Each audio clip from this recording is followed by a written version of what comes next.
In the snow-covered town of Truckee, a retired Navy SEAL lived with a fireplace he never dared to light. Caleb Rourke had survived the fire that took his teammate, but part of him never came home. Beside him was Atlas, an aging German Shepherd. K9, they said, was too slow for real rescue work. Then a structural engineer vanished beneath an old burned railroad lodge, where maps were wrong and machines could not see enough. The younger dogs were faster, the equipment was sharper, but Atlas stopped at one snow-covered vent and refused to move. To save a life, Caleb would have to face the smoke he had spent years running from. If this story moves you, tell me where you're watching from, and please like and subscribe to help this channel reach 1,000 subscribers so I can keep writing stories like this. Winter made Truckee look kinder than it was. Snow lay clean over the cabin roofs and pine branches, softening every hard edge in the Sierra Nevada morning. The road below Caleb Rourke's cabin had already been scraped by the county plow, leaving two dark strips of asphalt between white shoulders. Sunlight flashed on ice crystals in the trees. From a distance, the whole town looked like something printed on a holiday card. Inside the cabin, Caleb had not opened the curtains. He stood in the kitchen with both hands around a mug of black coffee gone lukewarm, listening to the electric heater click and hum against the wall. The cabin had a stone fireplace broad enough to warm the whole room. It had a neat stack of split pine beside it, dry and ready. It had iron tools hanging from a rack his father would have admired. It had not held a fire in 6 years. Caleb told himself it was practical. Electric heat was cleaner, easier, safer when a man lived alone.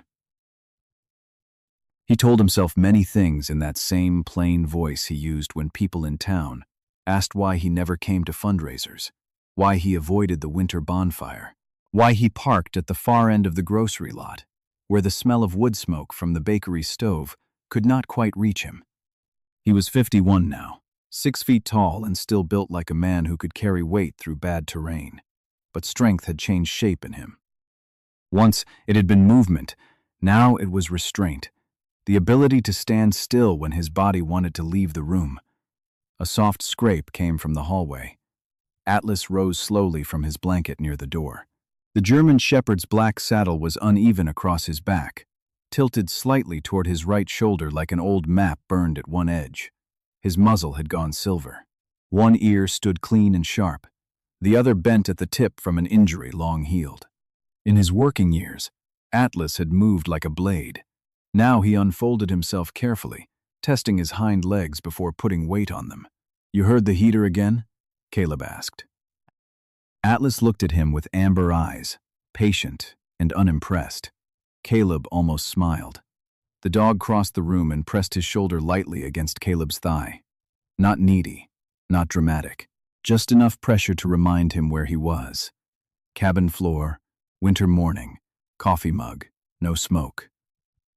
Caleb lowered one hand to Atlas's head, avoiding the sore place near the old ear scar out of habit. "I'm all right." Atlas did not move. A knock came at the front door before Caleb could lie a second time. He knew who it was by the rhythm. Not a neighbor, not delivery. 3 firm knocks, a pause, then one more, as if the person outside respected doors but did not fear them. When Caleb opened it, cold air rushed in around Evelyn Price. The Truckee fire chief stood on the porch in a Navy softshell jacket, with the department emblem stitched small over her chest.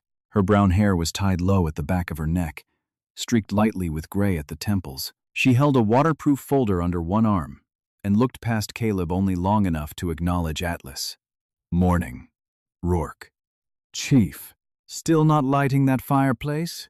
Caleb glanced back into the cabin. "Still not your jurisdiction." Evelyn's mouth shifted, not quite a smile. She had the kind of calm that did not ask permission to enter a hard conversation. "Fair enough. May I come in?" He stepped aside. Atlas sniffed once at her boots, then returned to the doorway, positioning himself where he could see both the room and the porch. Evelyn noticed. Good chiefs notice things without announcing them. The folder landed on Caleb's kitchen table.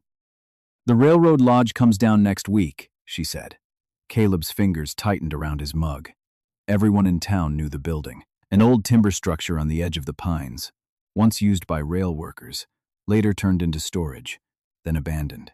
It had burned in the fall, and survived only because heavy rain had come through before the fire could eat it to the ground. Now it sat blackened under snow, waiting for demolition. I heard, Caleb said. We're running a winter safety drill before the contractors finish the job. Burned structure, snow load, possible void spaces, old vents. Maybe a cellar that isn't on county records. Sounds like you need an engineer. We have one. Evelyn tapped the folder. Nora Keene. She's good. We also have equipment, drones, thermal cameras, gas meters, a new safety coordinator who thinks every answer lives on a screen. Caleb looked at her then. I'm not asking you to go inside, she said. I'm asking you to talk to my people. Tell them what cold smoke does in a damaged structure, how scent moves through gaps, how an old building can lie to you. For a moment, the cabin was too quiet. Caleb saw another building. Not in Truckee, not in snow. A port warehouse burning orange against black water. A steel door bowed from heat. Damon Hale's voice in his ear, strained but still joking because Damon had always joked until the air ran out. Then, the ceiling sound. Not a crash at first, a groan. The sound Wood made when it had already decided. Caleb set the mug down before his hand could shake hard enough for Evelyn to see. I'm retired. I know. So is Atlas. I know that too. Atlas turned his head at his name. His right ear lifted. The bent left one lagged behind. Evelyn's voice softened, but only slightly. Bradley Sykes removed him from the active support list yesterday. Caleb went still. Too slow, she continued. That was the phrase. Not unsafe, not untrained. Too slow. Atlas lowered himself beside the door with a faint, tired sigh. The words should not have hurt. Caleb had known the truth every morning when Atlas needed an extra second to stand. He had seen the stiffness after long walks, the way the dog hid discomfort until the hiding cost him more than the pain. But hearing the judgment written in someone else's hand made it feel like a door closing. Too slow. Caleb had heard softer versions of that sentence aimed at himself. Not by enemies, by well-meaning people at the VA. By neighbors who lowered their voices when he passed. By men who still called him brother but stopped asking him to help because they mistook silence for emptiness. Evelyn opened the folder and slid a map halfway across the table. Caleb did not touch it. I don't need Atlas to prove anything, she said. And I don't need you to be what you used to be. But you both know things my younger crew doesn't. Caleb looked at the fireplace. The split pine waited in its iron cradle, clean and harmless. His body did not believe in harmless fire. Knowledge doesn't always save people, he said. No, Evelyn answered. But silence doesn't either. That landed harder than he wanted it to. Atlas rose again, slower this time, and came to the table. He did not sniff the map. He placed his nose near Caleb's left wrist, where an old black dive watch sat against his skin, Damon's watch. The rubber strap was worn smooth at the edges. Caleb wore it every day and never spoke of it. Atlas held there for a few seconds, breathing against the watch, as if checking whether the past still had a pulse. Caleb pulled his hand back. Evelyn saw, but said nothing. That was one thing he respected about her. She knew when not to step on a wound. I'm leaving the file, she said, zipping her jacket. Drill starts Thursday. Come or don't. But read it before you decide you have nothing left to offer. And, at the door, she paused and looked down at Atlas. Take care of him, old man. It was unclear which old man she meant. After she left, Caleb stood in the kitchen for a long time. Outside, snow slid from a pine branch with a soft hush. A truck passed below on the road, tires whispering over wet asphalt. He should have thrown the folder in a drawer. Instead, he opened it. The map showed the old lodge in black lines and faded county stamps. Main hall, storage wing, rear porch, utility wall. Notes in red marked uncertain crawl spaces and possible venting beneath the south end. Caleb traced none of it with his finger. He only looked. Atlas sat beside him, watching the paper with the grave attention of a dog who had once been taught that maps were not the truth, only the first lie humans agreed to believe. At dusk, the town tested its fire siren. The sound rose thin and distant through the snowy trees. Caleb's breath stopped. Across the room, Atlas stood. Not fast, not young, but fully awake. He faced the direction of town, toward the burned railroad lodge beyond the pines. His body was stiff, his silver muzzle lifted, his amber eyes fixed on something Caleb could not hear beneath the siren. Caleb swallowed. There's no mission for us anymore. Atlas did not look back. The siren faded, leaving only the heater's hum and the wind against the cabin walls. Caleb heard his own words hanging in the room. For the first time in years, they sounded less like truth than fear. The training yard behind Truckee Fire Station looked almost cheerful under the morning sun. Snowbanks lined the fence. Orange cones stood in neat rows across the packed white ground. A few younger firefighters laughed near the equipment shed, their breath rising in pale clouds. To Caleb, the place had the forced brightness of a room where everyone knew something serious was being practiced, but no one wanted to name it too soon. Atlas stepped down from the truck slowly. Caleb waited without touching him. He had learned not to insult the dog's pride by helping too early. Atlas tested one hind leg, then the other, shook snow from his black and tan coat, and lifted his silver muzzle toward the wind. "Old boy still wants to work," someone said. Caleb did not turn to see who. Evelyn Price met him near the gate, wearing a Navy department jacket and carrying her orange field notebook. Beside her stood a woman Caleb had not met before.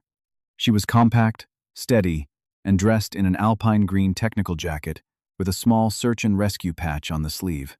A silver whistle hung from an orange cord at her throat. "Dana Whitlock," Evelyn said. "Certified K. 9. SAR handler for the county. 9. 9. 9. 9. Dana did not offer Atlas a hand to sniff. Instead, she crouched sideways, giving him space. Caleb noticed that before anything else. "He does not like hands over his head," Dana said. "No," Caleb replied. "Good. Then we already agree on something." Her voice was dry, but not unkind. Across the yard, Bradley Sykes stood with a rugged black tablet tucked against his chest. He was younger than Caleb expected, clean-shaven, neat in a graphite shell jacket that looked too new for the weather. He watched Atlas the way a man watched a number that refused to fit a chart. The exercise was simple. A firefighter's coat had been hidden somewhere in a small maze of plywood panels, snow berms, and old timber sections arranged to simulate broken walls. A younger dog went first and found the decoy fast, earning applause from the crew. Then, it was Atlas's turn. Dana clipped a long line to his green harness. The patch on the side read, "Retired, SAR K9, the reflective orange trim, catching the light. Caleb stayed back as instructed, hands in his coat pockets, thumb pressed against the worn edge of Damon's watch. "Search," Dana said quietly. Atlas moved. Not fast. A few people shifted. Marcus Bell, a tall young firefighter with a clean yellow helmet tucked under one arm, tried to hide his disappointment and failed. Bradley tapped something into the tablet. Atlas reached the first plywood wall and stopped. He lifted his nose, turned away from the obvious gap, and walked toward the fence. "He's leaving the search area," Bradley said. Dana did not pull the line. "He is reading the air." Atlas circled wider. He paused near a snow berm, ignored a coat sleeve deliberately placed in plain scent range, and crossed behind a timber stack where the wind curled back on itself. The movement looked wrong until the final turn made it right. He lowered his muzzle near a dark gap between two boards and sat. Dana raised one hand. Inside the gap was the real coat. The yard went quiet in a way applause could not have managed. Evelyn turned to the younger crew. That is why speed lies sometimes. Scent does not travel in straight lines. Wind, heat, moisture, gaps in walls. They move it. A fast dog can find the strongest odor. An experienced dog asks where it came from. Bradley did not look convinced, but he did look less certain. Caleb should have felt proud. Instead, something in his chest tightened. Atlas had done exactly what he had always done, given more than anyone had the right to ask from him. A gray-haired woman in a teal scrub top under a dark parka came through the side gate, carrying a small veterinary bag. Doctor. Helen Cross had treated Atlas for years and had never once spoken to Caleb, as if grief made him fragile. She watched Atlas walk back, then looked at Caleb.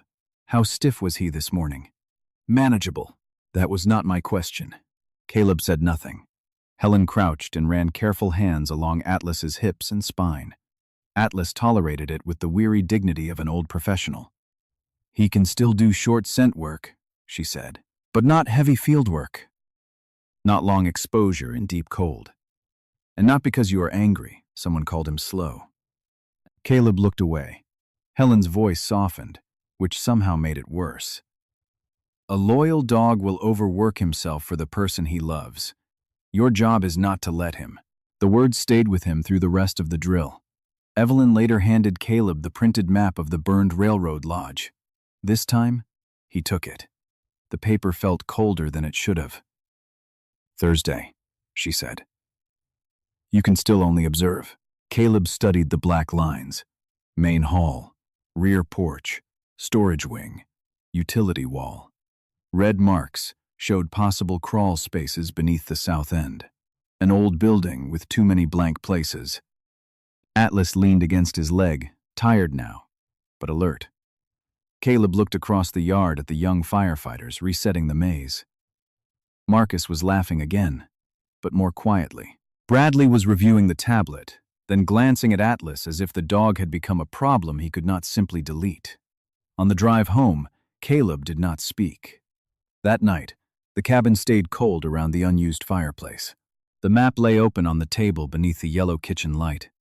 Atlas slept near the door, one ear standing, the wounded tip of the other folded like a small surrender. Caleb stared at the red marks until they stopped looking like ink. They looked like places a man could be wrong. The burned railroad lodge looked smaller in daylight than it did on Caleb's kitchen table. From the ridge road, it seemed almost harmless beneath its white roofline of snow. The blackened walls stood among the pines like old teeth. Sunlight made the ice around the eaves glitter, softening the scorch marks that ran up the south side. Caleb did not like that. Fire was most dangerous, he had learned, when the world made it look finished. Nora Keene arrived before most of the crew. She stepped from a county truck in a white hard hat and a navy field jacket, carrying a rolled plan tube under one arm and a yellow laser measure clipped to her belt. Her hair, a pale brown bob tucked behind one ear, kept escaping into the wind. She pushed it back without seeming to notice. You're Rourke, she said. Caleb, Nora Keene. Structural engineer. I was told you know old buildings that lie. I know people who trust old drawings too much. That earned the smallest smile. Then, we may get along. Mason Greer did not smile when he joined them.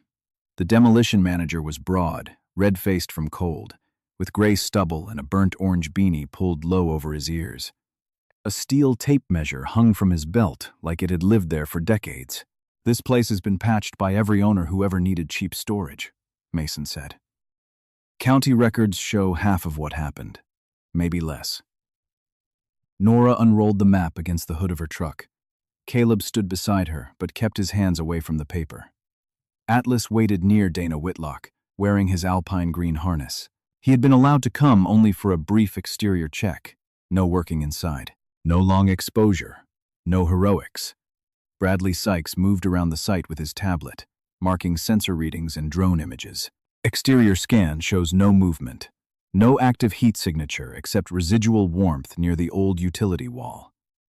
Residual from what? Nora asked. Mason rubbed his jaw. Temporary generator.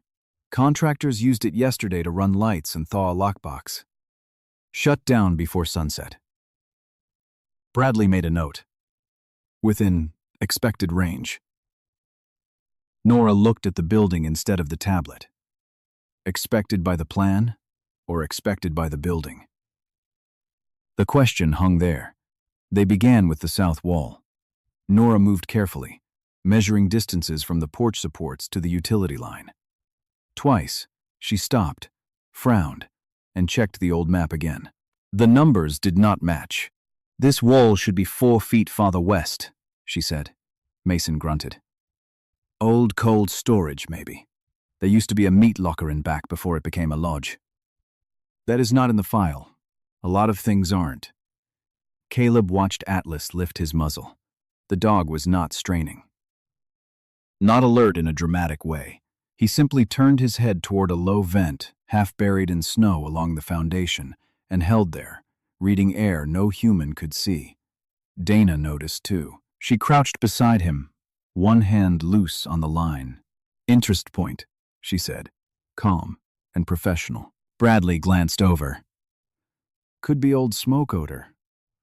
"Could be," Dana replied. "That is why we mark, not assume." Nora walked to the vent and brushed away loose snow with her boot. The metal grate underneath was older than the rest of the wall, rusted and bent inward. "This should not connect to anything active," Bradley said. Nora's pencil moved quickly across her clipboard. "Should is not a measurement." Caleb looked at her then. He liked that answer more than he wanted to. By early afternoon, the wind began to change. It came down sharper from the ridge, pushing loose snow across the site in thin white sheets. Evelyn called the exterior survey short. The deeper check would wait until morning, with more equipment and a full safety perimeter. Nora sprayed a bright orange mark beside the vent and another near the rear porch, where the decking dipped slightly under snow load. "Do not let the contractors touch this end until I clear it," she told Mason. "You got it." But as the crew packed up, a small vibration alarm from the temporary site monitor blinked on Mason's phone. He frowned at it, then showed Nora. Possible movement near rear deck. Minor, not urgent. Nora did not like minor things around burned wood. "I'll review it from the truck," she said. Caleb heard the sentence and knew it was the kind people said before doing one more thing. "Morning is safer," he said. Nora met his eyes. So is knowing what changed before morning. She did not say it sharply. That made it harder to dismiss. By dusk, Caleb and Atlas were back at the cabin. Snow thickened against the windows.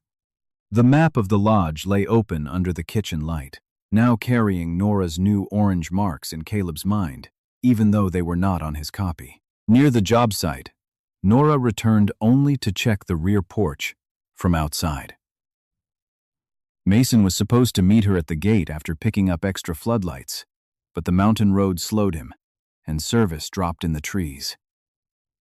Nora's phone showed 1 bar, then none. She stepped onto the porch edge. The wood gave no warning crack. It simply disappeared. She fell through snow, char, and old planks into darkness. Pain shot up her leg. Her flashlight spun away. Somewhere above, wind dragged snow over the hole until the world became muffled and white. Nora did not scream for long. She knew better. She pulled her coat tight, found a piece of bent pipe, and struck it 3 times. Then she waited, listening to the building breathe. At the cabin, Atlas rose from his blanket before Caleb heard anything at all. Nora Keene did not come to the morning safety briefing. At first, no one called it an emergency. Snow delayed people in Truckee all the time. Roads closed without warning. Phones lost service in the trees. But Mason Greer arrived pale under his burnt orange beanie, holding his phone like it had accused him of something. "She was going back to check the rear porch," he told Evelyn. "I was supposed to meet her at the gate. I thought she'd left." Within 20 minutes, they found Nora's county truck near the burned railroad lodge, half veiled by wind-blown snow. The doors were locked. Her plan tube was gone. Her coffee sat frozen in the cup holder. Evelyn Price did not raise her voice. That was how everyone knew the situation had changed. "Set the perimeter," she said. No one enters the structure without my order. The lodge looked worse under the gray morning than it had in sunlight. Snow softened its roofline, but the south wall had sagged in the night. Black timber showed through the white, like ribs under torn cloth. Near the rear porch, the orange paint Nora had sprayed was partly buried. Bradley Sykes deployed the drone first. Its small rotors chopped at the cold air as it rose over the building. On his rugged tablet, thermal patches flickered around the old utility wall and the generator shed. "Heat noise," Bradley said. "Metal roof. Residual warmth near the generator, possibly trapped air pockets." "Can you confirm human heat?" Evelyn asked. "Not clearly." Gas meters came next. Carbon monoxide readings near the rear foundation were higher than comfort allowed. Not high enough to define the whole site, but high enough to make the building a bad place to guess. A listening device picked up wind through broken vents, loose metal tapping, the groan of old wood shifting under snow load. Data arrived from every direction.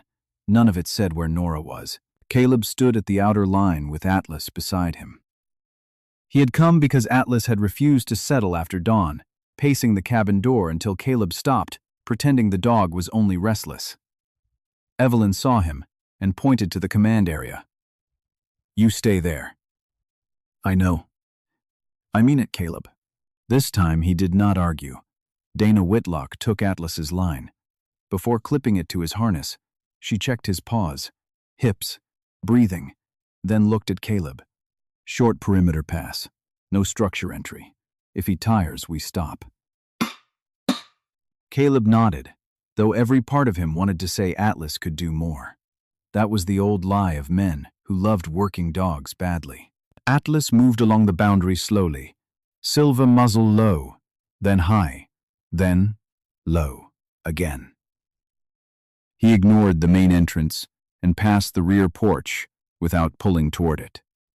Bradley watched, with visible impatience. "He's bypassing the collapse point," Bradley said. Dana did not look up. "Or the odor is not venting there." Mason rubbed both hands over his face. "There may be an old cold storage run under the south end. I told Nora that yesterday." Bradley turned sharply. "That was not on the submitted plan." "No," Mason said. "That's the problem with old buildings. They don't care what got submitted." Atlas stopped near the low vent from the day before. He did not bark. He did not scratch. He simply stood with his nose angled toward the rusted grate, body still except for the faint tremor in his back legs. Dana marked the spot with a flag. Bradley crouched with a handheld sensor, then frowned. Air movement. Weak, but present. Evelyn ordered a small inspection hole drilled several feet away from the unstable wall. The crew worked carefully, clearing snow, checking load, setting braces before touching the surface. No one wanted to rescue one person by burying two more. A camera snake slid into the darkness beneath the foundation. For a long moment, the screen showed only warped boards, ash, and a broken pipe. Then orange flashed in the beam. Not flame, reflective fabric. Evelyn leaned closer. "Nora's vest?" "Could be," Bradley said, but his voice had lost its edge. Caleb heard the words from 10 feet away and felt the past open under him. A port warehouse, a bright strip of reflective tape under smoke. Damon, somewhere beyond a steel door, men waiting for Caleb to choose. Then the lodge shifted. A section of interior wall collapsed with a deep wooden groan. Smoke-colored dust pushed through a crack near the porch. Several firefighters stepped back. Someone cursed. Caleb was already gone inside his own memory. His breath shortened. The snow beneath his boots seemed to tilt. The sound of the collapse became the sound from years ago, the one that had lived in his bones longer than any prayer. Atlas turned from the vent. Dana let the line loosen. The old dog came to Caleb and pressed his shoulder against Caleb's leg, firm enough to give him weight, but not enough to knock him off balance. Caleb put one shaking hand on Atlas's back. Fur. Harness. Cold air. Present. Not Damon. Not then. Here. The listening device crackled. Everyone went still. 3 faint taps came through the speaker. Not wind, not loose metal. 3 uneven taps, separated by silence. Mason covered his mouth. Evelyn's face hardened into command. "We have a live subject." Bradley stared at his tablet, then at the flagged vent, then at Atlas. "The equipment wasn't wrong," he said quietly. "No," Caleb answered, his voice rough. "It just didn't know which question to ask." Evelyn turned to him. "If we open from the rear, where does the air go?" Caleb looked at the blackened lodge, the buried vent, the snow moving sideways over old wood. For 6 years, he had avoided answering questions like that. Now, a woman was tapping under the floor. He swallowed and stepped closer to the map table, still outside the line. "Show me the wall section," he said. The map table stood 10 yards from the lodge, under a canopy snapping in the wind. Caleb kept his boots outside the red safety line. That mattered. Evelyn had drawn the boundary, and he stayed behind it because crossing it would have been easy. Too easy. Bradley spread the updated site plan beside the tablet feed. Mason added a rough sketch in pencil, his thick fingers moving with surprising care. "Rear porch here," Mason said.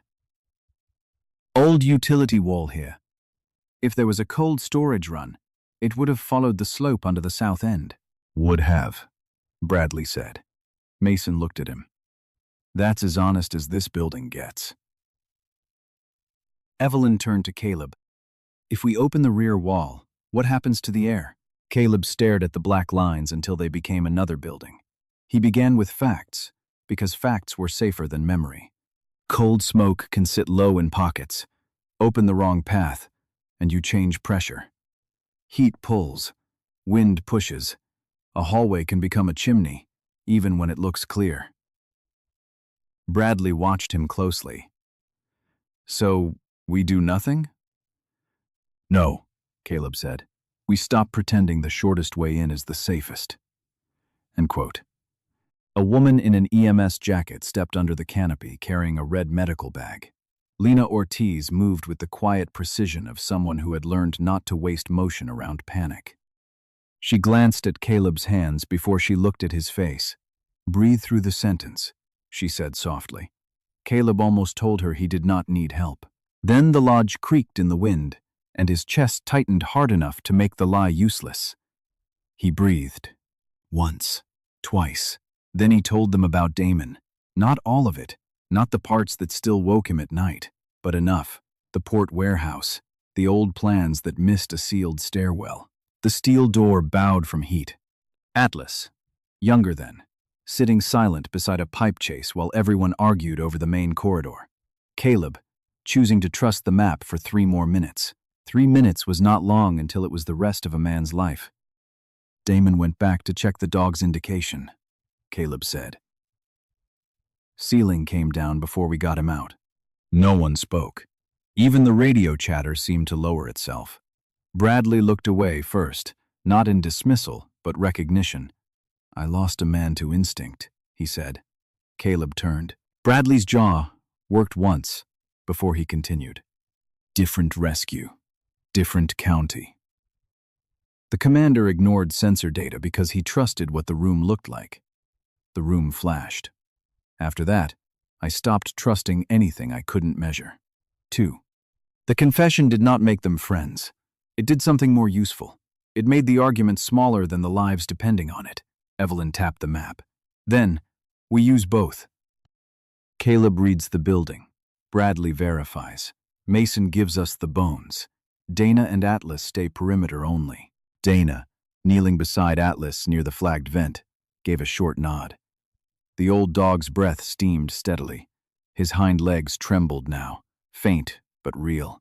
Mason snapped his fingers suddenly. "Manhole." Everyone looked at him. "Not sewer," he said. "Access cover. Behind the old meat locker. Cast iron. We used to toss scrap over it when I was a kid working summers out here." Bradley checked the tablet. No access cover on county records. Mason gave a humorless laugh. Neither was the meat locker. Dana took Atlas on one short pass toward the south edge. Caleb wanted to walk with them, but Helen Cross's warning returned to him. A loyal dog will overwork himself for the person he loves. So he stayed. Atlas moved through the snow with Dana, slow and deliberate. He did not pull toward the broken porch. He did not chase the strongest smoke odor. He angled toward a low drift near the pines and stopped. Then he sat, silent, certain. Mason pushed through the snow with a shovel. The metal struck something solid beneath the ice. Cast iron. Bradley stared down at the half-buried cover, then back at Atlas. That gives us an exterior route. Maybe, Evelyn said. Only after gas check, bracing, and camera confirmation. Marcus Bell stood nearby in full turnout gear, helmet under one arm, trying not to show how hard he was listening. He would be part of the entry team if the route cleared. His young face had lost its earlier eagerness. Caleb saw the fear there and respected it. Marcus swallowed. You ever stop being scared? Caleb looked at the lodge, then at Atlas, then at the red line he was not crossing. No, he said. And if you do, find another job. Marcus blinked. Fear is information, Caleb added. Use it. Don't kneel to it. Evelyn ordered the access cover cleared and the gas meters brought forward. Caleb crouched beside Atlas, only after Dana unclipped the working line and gave permission.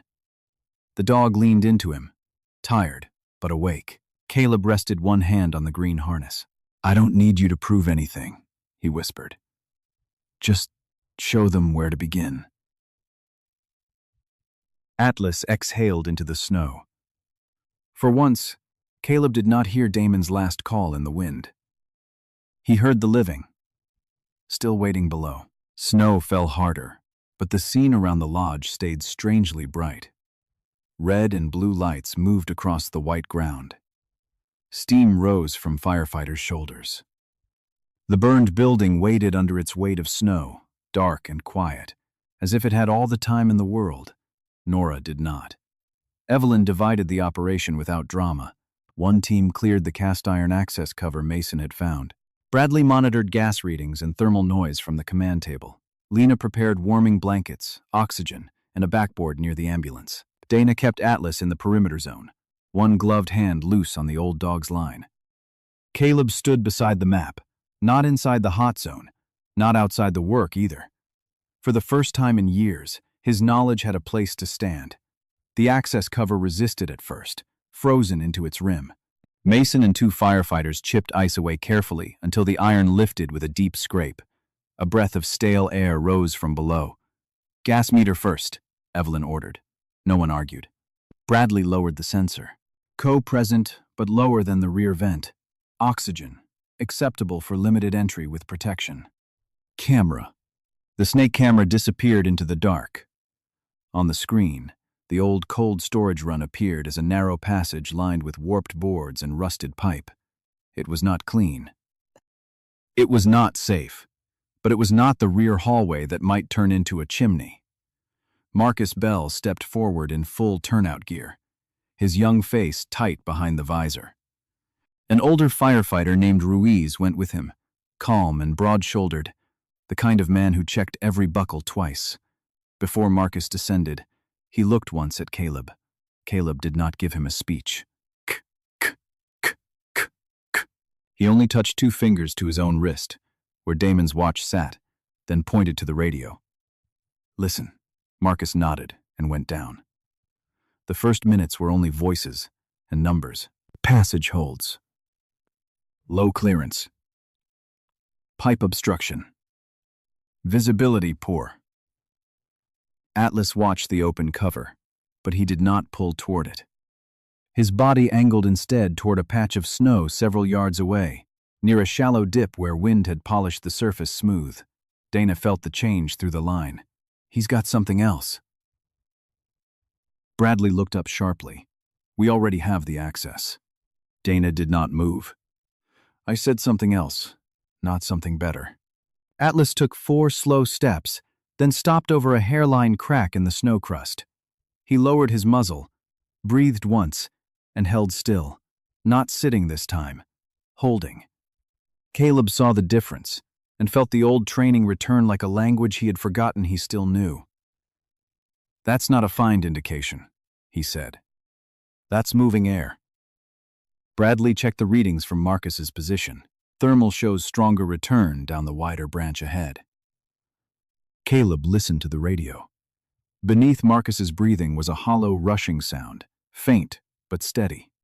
"No," Caleb said. Evelyn turned. "The wide branch is drawing air. That's exhaust. If Marcus follows it, he follows smoke flow, not Nora." Bradley's fingers froze over the tablet. Ruiz's voice came through. "We have 2 branches, one wide left, one tight right." Caleb leaned closer to the radio. "Right. Check the right." Bradley swallowed, then confirmed with the gas sensor data. "Co is lower right. Slight temperature rise near the crack." Atlas marked. Evelyn did not hesitate. "Marcus, Ruiz, take the right branch. Slow." The radio filled with scraping gear, controlled breathing, and the small sounds of men moving where men were not meant to fit. Then Marcus spoke. "Found a glove." Lena closed her eyes for half a second, then opened them ready. A minute later, "I hear her." The command area went completely still. Nora was behind a warped wooden partition, conscious but fading, her leg pinned beneath a collapsed beam. She had used a strip from her safety vest to bind above the injury, and had kept striking pipe until her strength thinned to almost nothing. They did not tear the wall out. They braced it, cut only what they had to. Passed warm air and a mask through first. Every movement was slow enough to feel cruel, but fast would have killed her. When they brought Nora up, she was gray with cold, her lips cracked, her eyes open but distant.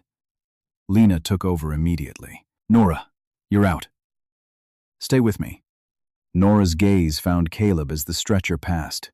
Her gloved fingers moved weakly. "Wrong map," she whispered. Caleb bent close enough to hear. "You read the building." He looked back at Atlas. The old shepherd had sunk to the snow. Dana was already beside him, pulling a thermal blanket over his back. Atlas was breathing steadily, but his hind legs trembled hard now, all pride spent. Caleb dropped to his knees outside the trampled circle of rescue gear and put both hands around the dog's neck. "No more," he said, voice breaking. "You hear me? No more." Atlas pressed his silver muzzle against Caleb's coat, tired but present. Bradley stood a few feet away, tablet hanging at his side for once. "I measured speed," he said quietly. "I forgot to measure experience." Caleb did not answer. He held Atlas under the falling snow while the ambulance doors closed behind Nora, and for the first time since Damon died, the sound of a siren leaving did not feel like a sentence. The town wanted a hero story. By noon the next day, someone had already called Atlas a miracle dog. A local reporter left 2 messages at the fire station. A neighbor Caleb barely knew dropped a casserole on his porch with a note that said, "You and that old dog saved her." Caleb did not bring the dish inside. Atlas slept through most of that morning on his green blanket near the door. His paws twitched once in a while, but he did not wake. Dr. Helen Cross had checked him before sunrise and spoken in the same gentle, unforgiving tone she used with all truths. "No more field work," she had said. "Not symbolic. Not ceremonial. Not one last demonstration. He is done."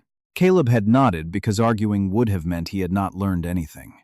Nora survived surgery on her leg. The message came from Evelyn, stable, awake, asking for the revised structural drawings before pain medication could stop her. That sounded like Nora. 3 days later, Evelyn called a closed review at the fire station. No cameras, no speeches. Just the people who had been there, gathered around a training room table with coffee, maps, and the tired silence that comes after everyone realizes how close a rescue came to becoming a recovery. Nora joined by video from the hospital, pale but sharp-eyed, a blanket over her shoulders. Bradley sat with his tablet open, but for once he did not hide behind it. Mason had cleaned the dirt from his hands and still looked uncomfortable being indoors. Dana stood near the wall, Atlas resting beside her on a thick pad Caleb had carried in from the truck. Evelyn wrote 3 words at the top of the whiteboard. The Atlas checklist.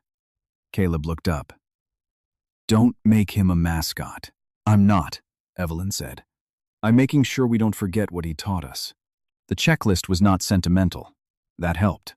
Verify old plans against physical measurements. Assume undocumented voids in buildings with multiple owners. Check airflow before opening walls. Treat thermal imaging as data, not certainty. Use canine scent work to prioritize search areas only when conditions and the dog's health allow it. Confirm every indication with tools. Never choose the fastest route, because fear makes time feel louder than structure. Bradley added the last line himself. Experience is data when properly questioned. Caleb stared at it for a long moment. It was the closest thing to an apology Bradley could have offered. And better, because it was useful. Later, when the meeting ended, Rachel Hale was waiting outside the station. Caleb knew her before she spoke. Damon's eyes, but quieter. She wore a camel-colored coat and held a small wooden box against her chest with both hands. "I heard about Atlas," she said. Caleb braced for gratitude or blame. Rachel gave him neither. They walked to a bench near the plowed edge of the parking lot. Snow glittered on the roofs across town. Rachel opened the box and took out Atlas's old leather collar, the one Damon had used in training before Caleb ever called the dog his. "I kept it because I was angry," she said. "Then because I wasn't ready. Now I think it belongs with him." On the inside of the leather, the initials D, H, were still visible. Caleb's throat tightened. "I should have brought Damon home." Rachel looked at the mountains instead of him. "You brought Atlas home. Maybe that was the part Damon trusted you with." It did not absolve him. Nothing so simple could. But it loosened something. The burned lodge came down the following week. Not in a blaze, not in spectacle. Board by board. Brace by brace. Nora's corrected drawings guided the crew. The access cover was marked and sealed properly. A piece of unburned timber was saved for the training room. The small plaque beneath it did not say hero. It said, "Walk slow when smoke lies. Check the wind. Check the voids. Do not go alone." On the first clear morning after demolition, Caleb brought Atlas back to the training yard. Young dogs worked the scent maze while Dana coached their handlers. Atlas did not run. He lay on his pad beside Caleb, silver muzzle lifted, one good ear tracking the wind. Marcus Bell passed by and lowered his voice. "Is he watching?" Caleb looked down at the old shepherd. "He's teaching." That afternoon, Caleb went home and opened the fireplace. He checked the smoke alarm, set the extinguisher within reach, cracked a window, laid one small piece of pine over kindling with hands that still shook. When the flame caught, his body remembered fear. Atlas lifted his head from the doorway. Caleb did not put the fire out. He sat on the floor beside the dog and held Damon's old collar in one hand, the black dive watch ticking on his wrist. "I thought the last mission was going back through smoke," Caleb whispered. Atlas rested his gray muzzle across Caleb's boot. Caleb watched the small fire breathe. "Turns out," he said, "it was learning when to come home." Sometimes, healing does not mean walking back into the fire to prove we are strong. Sometimes, it means learning when to step back, when to listen, and when to finally come home. Caleb and Atlas remind us that age, scars, grief, and fear do not erase our worth. God can still use what feels broken, slow, or forgotten to guide someone else toward safety. And sometimes, the smallest miracle is not a grand rescue, but the quiet grace of being allowed to rest. If this story touched your heart, share your thoughts in the comments. Tell us what Atlas and Caleb's journey meant to you. And if you want more stories of loyalty, hope, and healing, please subscribe and stay with us. May you find peace in the places where life has wounded you, and may grace lead you gently home.